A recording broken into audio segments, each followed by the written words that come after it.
Hello everyone, ಎಲ್ಲರೂ ಹೇಗಿದ್ದೀರಾ? ಚೆನ್ನಾಗಿದ್ದೀರಾ ಅಂತ ಅಂದ್ಕೊಂಡಿದ್ದೇನೆ. ಇವತ್ತಿನ ವಿಡಿಯೋದಲ್ಲಿ ಜಸ್ಟ್ ನನ್ನ ಒಪಿನಿಯನ್ನ ನಿಮ್ಮ ಜೊತೆಗೆ ಶೇರ್ ಮಾಡ್ಕೊಳ್ತಾ ಇದ್ದೇನೆ.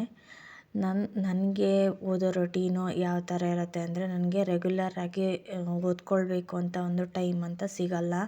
ನನಗೆ ಯಾವಾಗ ಟೈಮ್ ಸಿಗುತ್ತೋ ಆವಾಗಲೇ ನಾನು ಓದ್ಕೊಳ್ಬೇಕು. ಹಾಗಾಗಿ ನಾನು ಜಾಸ್ತಿ ದಿನದಿಂದ ಓದ್ತಾ ಇದ್ರೂ ಪೋರ್ಷನ್ ಕವರ್ ಆಗ್ತಾಯಿಲ್ಲ.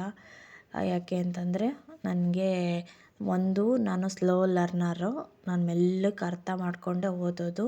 ಇನ್ನೊಂದೇನು ಅಂತಂದರೆ, ನಾನು ನೋಟ್ಸನ್ನು ಜಾಸ್ತಿ ಮಾಡ್ಕೊಳ್ಳಲ್ಲ. ಟೆಕ್ಸ್ಟ್ ಬುಕ್ಕಲ್ಲೇ ನಾನು ಪಾಯಿಂಟ್ಸನ್ನು ಮಾಡ್ಕೊಳ್ಳೋದ್ರಿಂದ ನಾನು ಟೆಕ್ಸ್ಟ್ ಬುಕ್ಕನ್ನು ಇನ್ ಡೀಟೇಲಾಗಿ ಓದ್ಕೊಳ್ಳೋ ಅಂಥದ್ದು ಅಭ್ಯಾಸ. ನೋಟ್ಸ್ ಮಾಡಿದ್ರೂ ನಾನು ಅದನ್ನು ಓದೋದಿಲ್ಲ. ನನಗೆ ಯಾಕೆಂದರೆ ಅದು ಅಭ್ಯಾಸನೇ ಇಲ್ಲ.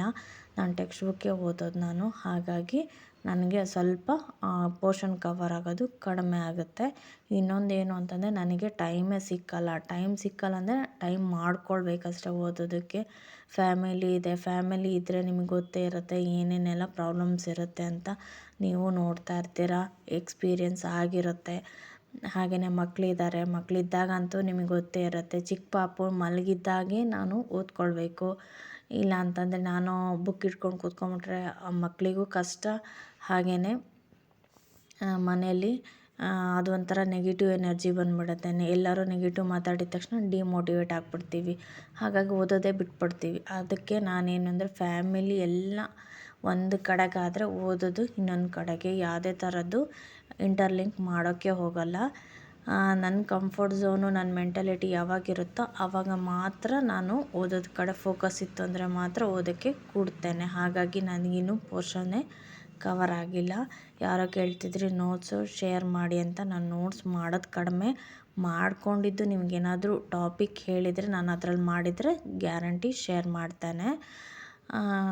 ಬಟ್ ಏನು ಅಂತಂದರೆ, ನಾನು ಯಾವ ಥರ ನೋಟ್ಸ್ ಮಾಡ್ತೀನಿ ಅನ್ನೋದು ನಾನು ಅರ್ಥ ಮಾಡಿಕೊಂಡು ಬರ್ಕೊಳ್ತೇನೆ. ನಾನು ಈ ಮೆಟೀರಿಯಲ್ ಥರ ಫುಲ್ ಡೀಟೇಲ್ಡಾಗಿ ನೋಟ್ಸು ಇರೋದಿಲ್ಲ. ಹಾಗಾಗಿ ಎಷ್ಟರ ಮಟ್ಟಿಗೆ ಅದು ನಿಮಗೆ ಯೂಸ್ ಆಗುತ್ತೆ ಅನ್ನೋದು ನನಗೆ ಗೊತ್ತಿಲ್ಲ. ಆದರೂ ಶೇರ್ ಮಾಡು ಅಂದರೆ ನಾನು ಮಾಡ್ತೇನೆ, ನೋ ಪ್ರಾಬ್ಲಮ್. ಹಾಗೇ ಈ ಸೈಕಾಲಜಿ ಅಂತಂದರೆ, ನಾನು ತುಂಬ ಸ್ಲೋ ಲರ್ನರ್ ಆಗಿರೋದ್ರಿಂದ ಮೆಲ್ಲಕ್ಕೆ ನಾನು ಓದ್ಕೊಂಡು ಹೋಗ್ತಾ ಇದ್ದೇನೆ. ಫುಲ್ ರ್ಯಾಶಾಗೇನು ಓದ್ತಾ ಇಲ್ಲ. ಹಾಗೆ ಇನ್ನೊಂದೇನು ಅಂದರೆ, ಈ ಒಂದು ಚಳಿಗೆ ನಾನು ಬೆಳಗ್ಗೆ ಬೇಗ ಎದ್ದು ಓದಬೇಕು ಅಂತ ಅನಿಸುತ್ತೆ. ಆದರೆ ನನಗೆ ಆಗೋದೇ ಇಲ್ಲ. ರಾತ್ರಿ ಕೆಲಸ ಮುಗಿಸಿ ಎಲ್ಲ ಮಲಗೋಷ್ಟೊತ್ತಿಗೆ 11 ಗಂಟೆ ಆಗಿರುತ್ತೆ. 11 ಗಂಟೆ ಮೇಲೆ ಏನೋ ಒಂಚೂರು ಬುಕ್ ಹಿಡ್ಕೊಳ್ಳೋಣ ಅಂದಾಗ ಸುಸ್ತಾಗಿಬಿಟ್ಟಿರ್ತೀವಿ. ಜಾಸ್ತಿ ಅಂತಂದರೆ ಒಂದು 11:30, 11:45 ತನಕ ನಾನು ಓದ್ತೇನೆ ಅಷ್ಟೇ. ಮತ್ತೆ ಬೆಳಗ್ಗೆ ಏಳಬೇಕು ಅಂತಂದರೆ ತುಂಬಾ ಕಷ್ಟ ಆಗುತ್ತೆ. ಟ್ರೈ ಮಾಡ್ತಾ ಇದ್ದೇನೆ ನಾನು ಬೆಳಗ್ಗೆನೂ ಎದ್ದು ಓದಬೇಕು ಅಂತ, ಬಟ್ ಆಗ್ತಾಯಿಲ್ಲ. ನೋಡೋಣ. ಇನ್ನು ನನ್ನ ವೀಕೆಂಡ್ ಬಂತು ಅಂದರೆ, ವೀಕೆಂಡಲ್ಲಿ ನನಗೆ ಸಾಧ್ಯನೇ ಇಲ್ಲ. ಭಾನುವಾರ ಅಂತೂ ಓದೋಕ್ಕೆ ಆಗಲ್ಲ. ಮನೇಲಿ ಗಲಾಟೆ ಇರುತ್ತೆ. ಒಂಚೂರು ಓದೋಕ್ಕಾಗಲ್ಲ ನನಗೆ. ಇವೆಲ್ಲ ಪ್ರಾಬ್ಲಮ್ಸ್ ಇರುತ್ತೆ. ಅಂಥದ್ರಲ್ಲೂ ನಾನು ಮೋಟಿವೇಟ್ ಆಗಿ ಓದಲಿಕ್ಕೆ ಕೂತ್ಕೊಂಡಿದ್ದೇನೆ. ಏನಾಗುತ್ತೆ ಅಂತ ನನಗೂ ಗೊತ್ತಿಲ್ಲ. ಬಟ್ ನನಗೆ ನೆಗೆಟಿವ್ ಥಾಟ್ಸು ಬರಬಾರ್ದು ಅಂತೇಳ್ಬಿಟ್ಟು ನಾನು ಆದಷ್ಟು ಪಾಸಿಟಿವಲ್ಲೇ ನನ್ನ ಒಂದು ಸ್ಟಡಿ ವ್ಲಾಗ್ ಜರ್ನಿನ ಮಾಡ್ತಾನೇ ಇದ್ದೀನಿ. ಇಷ್ಟೆಲ್ಲ ಆಗಿ ಏನಾದರೂ ಪ್ರಾಬ್ಲಮ್ ಆಗುತ್ತೆ ಅಂತಂದರೆ ತುಂಬಾ ಬೇಜಾರಾಗುತ್ತೆ. ಯಾಕೆ ಅಂತಂದರೆ, ಕಷ್ಟಪಟ್ಟಿರ್ತೀವಿ, ಅದಕ್ಕೊಂದು ಫಲ ಸಿಕ್ಕರೆ ಖುಷಿನೇ. ಸಿಗಲಿಲ್ಲ ಅಂದರೆ ನೋ ಪ್ರಾಬ್ಲಮ್, ಏನೂ ಮಾಡೋಕ್ಕಾಗಲ್ಲ. ಬಟ್ ಆದಷ್ಟು ನಾನು ಪಾಸಿಟಿವ್ ಆಗಿ ಇರೋದಕ್ಕೆ ಟ್ರೈ ಮಾಡ್ತೇನೆ. ಸೈಕಾಲಜಿ ಅಂತಂದರೆ ಒಂದು ಲೆವೆಲಿಗೆ ಓದಿದ್ದೆ ನಾನು. ಈಗ ಸೈನ್ಸ್ ಇಟ್ಕೊಳ್ತಾ ಇದ್ದೇನೆ. ಸೈನ್ಸಲ್ಲಿ ನಾನು ಇಂಪಾರ್ಟೆಂಟ್ ಅಂದರೆ ಲೈಟ್ ಚಾಪ್ಟರು ಬಿಟ್ಬಿಟ್ಟಿದ್ದೆ.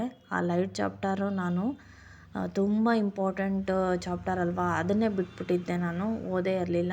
ಸೊ ಹಾಗಾಗಿ ನಾನು ಮುಂಚೆ ಯಾವಾಗೋ ಮಾಡ್ಕೊಂಡಿದ್ದಿದ್ದು ನೋಟ್ಸನ್ನು ಇಟ್ಕೊಂಡು ಜಸ್ಟ್ ರೀಕಾಲ್ ಮಾಡ್ಕೊಳ್ತಾ ಇದ್ದೇನೆ. ಏನಕ್ಕೆ ಅಂದರೆ, ಇವಾಗ ನಾನು ಆ ಒಂದು ಫಿಸಿಕ್ಸನ್ನು ಜಾಸ್ತಿ ನಾನು ಟಚ್ ಮಾಡೋಕ್ಕೆ ಹೋಗಲ್ಲ. ಅದೇನಿದ್ರೆ ಎಕ್ಸಾಮ್ ಟೈಮ್ನಲ್ಲಿ ಟಚ್ ಮಾಡೋಣ ಅಂತ. ಯಾಕೆಂದರೆ ನನಗೆ ಈಗ ಬಯಾಲಜಿ ಮತ್ತು ಕೆಮಿಸ್ಟ್ರಿ ಅಷ್ಟು ಬರಲ್ಲ ನನಗೆ. ಸೊ ಹಾಗಾಗಿ ನಾನು ಬಯಾಲಜಿ ಮತ್ತು ಕೆಮಿಸ್ಟ್ರಿನೇ ಜಾಸ್ತಿ ಓದ್ತಾ ಇರೋದು. ಫಿಸಿಕ್ಸ್ ನಂಗೆ ಆಲ್ಮೋಸ್ಟು ನನಗೆ ಕಂಫರ್ಟಬಲ್ ಅನಿಸುತ್ತೆ ಓದಲಿಕ್ಕೆ. ಹಾಗಾಗಿ ನಾನು ಫಿಸಿಕ್ಸನ್ನು ಲಾಸ್ಟಿಗೆ ಇಟ್ಕೊಳ್ತೇನೆ.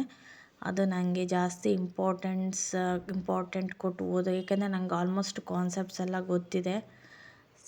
ಹಾಗಾಗಿ ನನಗೆ ಫಿಸಿಕ್ಸು ಜಾಸ್ತಿ ಟೈಮ್ ಕೊಟ್ಟು ಓದೋ ನೆಸೆಸಿಟಿ ಇಲ್ಲ. ನನಗೆ ಬೇಸಿಕ್ಕಾಗಿ ಬಯಾಲಜಿ ಮತ್ತು ಕೆಮಿಸ್ಟ್ರಿ ಬರಲ್ಲ. ಹಾಗಾಗಿ ನಾನು ಬೇಸಿಕ್ಕಿಂದ ಬಯೋ ಮತ್ತು ಕೆಮಿಸ್ಟ್ರಿನ ಓದ್ಕೊಳ್ತಾ ಇದ್ದೀನಿ. ಎಷ್ಟು ಡೆಪ್ತ್ ಹೋದಷ್ಟು ಅಷ್ಟು ಕಾನ್ಸೆಪ್ಟ್ ಅರ್ಥ ಆಗುತ್ತೆ ಅಂತೇಳ್ಬಿಟ್ಟು ನಾನು ಬಯೋ ಮತ್ತು ಕೆಮಿಸ್ಟ್ರಿ 6th ಮತ್ತು 5th ತುಂಬಾ ಜಾಸ್ತಿ ಓದ್ತಾ ಇದ್ದೀನಿ. ಯಾಕಂದರೆ ನನಗೆ ಬೇಸಿಕ್ಕಿಂದ ಬಯೋ ಮತ್ತು ಕೆಮಿಸ್ಟ್ರಿ ಗೊತ್ತಿಲ್ಲ. ಬೇಸಿಕ್ಕನ್ನೇ ನಾನು ಜಾಸ್ತಿ ತಿಳ್ಕೊಳ್ತಾ ಇದ್ದೇನೆ. ಹಾಗಾಗಿ ಯಾಕೆ ಅಂತಂದರೆ 10th ಎಷ್ಟು ಇಂಪಾರ್ಟೆಂಟೋ ಎಕ್ಸಾಮ್ಸಿಗೆ 9th 10th ತುಂಬಾ ಇಂಪಾರ್ಟೆಂಟು. ಅದರಲ್ಲಿ ಕ್ವೆಶನ್ಸ್ ತುಂಬ ಬರುತ್ತೆ. ಹಾಗೆಯೇ ನಮಗೆ ಕಾನ್ಸೆಪ್ಟ್ ಗೊತ್ತಾಗಬೇಕು ಅಂದರೆ ನಮಗೆ ಬೇಸಿಕ್ ಇಂಪಾರ್ಟೆಂಟು. ಬೇಸಿಕ್ ಇದ್ದರೆ ಮಾತ್ರ ನಾವು ಹೈ ಲೆವೆಲ್ಲಿಗೆ ಆನ್ಸರ್ ಮಾಡೋಕ್ಕೆ ಸಾಧ್ಯ. ಹಾಗಾಗಿ ಬೇಸಿಕ್ಕಿಂದನೇ ಓದ್ಕೊಳ್ಬೇಕು. ನಾನು ಆದಷ್ಟು ಬೇಸಿಕ್ಕಿಂದನೇ ಓದಲಿಕ್ಕೆ ಟ್ರೈ ಮಾಡ್ತಾ ಇದ್ದೇನೆ. ಲೈಟ್ ಅಂತ ಒಂದು ಚಾಪ್ಟರ್ ಬಂದರೆ ನಮಗೆ ಈ ಒಂದು ಟೇಬಲ್ ತುಂಬಾ ಇಂಪಾರ್ಟೆಂಟು. ಟೇಬಲ್ ಇದೆ ಅಲ್ಲ, ಇದು ಕಾನ್ವೆಕ್ಸ್ ಮಿರರು ಮತ್ತು ಕಾನ್ಕೇವ್ ಮಿರರು. ಅದರ ಕೀ ಪಾಯಿಂಟ್ಸನ್ನು ನಾವು ನೀಟಾಗಿ ನೆನ್ಪಿಟ್ಕೊಂಬಿಟ್ರೆ ನಾವು ಈಸಿಯಾಗಿ ಕ್ವೆಶನ್ಸನ್ನು ಸಾಲ್ವ್ ಮಾಡ್ಬೋದು. ಹಾಗೆ ಸಿಂಪಲ್ ಇರುವಂತಹ ಡೈರೆಕ್ಟ್ ಕ್ವೆಶನ್ಸೇ ಬರುತ್ತೆ, ಬಟ್ ಕನ್ಫ್ಯೂಷನ್ ಮಾಡಿಟ್ಬಿಡುತ್ತೆ. ನಮಗೆಲ್ಲ ಬರುತ್ತೆ ಅಂದ್ಕೊಂಡು ಹೋಗಿರ್ತೀವಿ. ಸಿಂಪಲ್ಲಾಗಿ ಒಂದು ಸೈನ್ ಇರ್ಬೋದು ಅಥವಾ ಕಾನ್ಸೆಪ್ಟ್ ಕ್ಲಿಯರ್ ಇಲ್ಲ ಅಂತಂದರೆ ಭಯಂಕರ ಕನ್ಫ್ಯೂಷನ್ ಕ್ರಿಯೇಟ್ ಮಾಡೋವಂಥ ಒಂದು ಟಾಪಿಕ್ ಇದು. ಹಾಗಾಗಿ ಆಲ್ಮೋಸ್ಟ್ ಇನ್ ಡೆಪ್ತಿಗೆ ಕ್ಲಿಯರಾಗಿ ಕಾನ್ಸೆಪ್ಟನ್ನು ಅರ್ಥ ಮಾಡ್ಕೊಂಡು ಓದಿ. ಯಾಕೆಂದರೆ ಕನ್ಫ್ಯೂಷನ್ ಆಗೋಯಿತು ಅಂತಂದರೆ ಏನೂ ಮಾಡೋಕ್ಕಾಗಲ್ಲ. ಕನ್ಫ್ಯೂಷನ್ ಎಲ್ಲ ಬರದೇ ಇರೋ ಹಾಗೆ ಓದ್ಕೊಳ್ಳಿ ಅಂತ ಹೇಳ್ತಾ ಈ ವ್ಲಾಗನ್ನು ಮುಗಿಸ್ತಾ ಇದ್ದೀನಿ. Thanks for watching. ಬಾಯ್.